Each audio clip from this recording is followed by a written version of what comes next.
Now Jehoshaphat had riches and honor in abundance, and joined affinity with Ahab. And after certain years he went down to Ahab to Samaria. And Ahab killed sheep and oxen for him in abundance, and for the people that he had with him, and persuaded him to go up with him to Ramoth-Gilead. And Ahab king of Israel said unto Jehoshaphat king of Judah, Wilt thou go with me to Ramoth-Gilead? And he answered him, I am as thou art, and my people as thy people, and we will be with thee in the war. And Jehoshaphat said unto the king of Israel, Inquire, I pray thee, at the word of the Lord today. Therefore the king of Israel gathered together of prophets 400 men, and said unto them, Shall we go to Ramoth-Gilead to battle, or shall I forbear? And they said, Go up, for God will deliver it into the king's hand.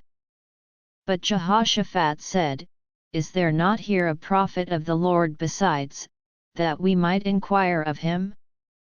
And the king of Israel said unto Jehoshaphat, There is yet one man, by whom we may inquire of the Lord, but I hate him, for he never prophesied good unto me, but always evil, the same is Micaiah the son of Imlah. And Jehoshaphat said, Let not the king say so. And the king of Israel called for one of his officers, and said, Fetch quickly Micaiah the son of Imlah. And the king of Israel and Jehoshaphat king of Judah sat either of them on his throne, clothed in their robes, and they sat in a void place at the entering in of the gate of Samaria, and all the prophets prophesied before them.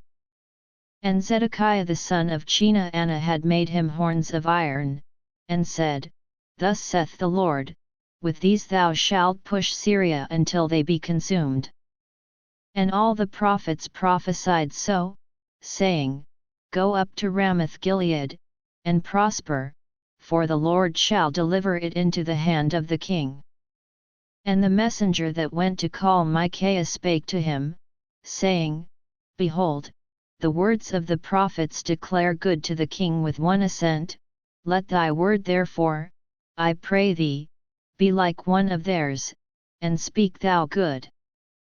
And Micaiah said, As the Lord liveth, even what my God saith, that will I speak.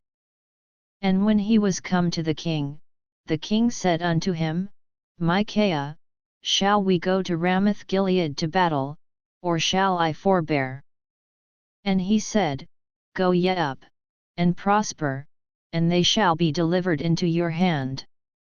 And the king said to him, How many times shall I adjure thee that thou say nothing but the truth to me in the name of the Lord? Then he said, I did see all Israel scattered upon the mountains, as sheep that have no shepherd, and the Lord said, These have no master, let them return therefore every man to his house in peace. And the king of Israel said to Jehoshaphat, Did I not tell thee that he would not prophesy good unto me, but evil?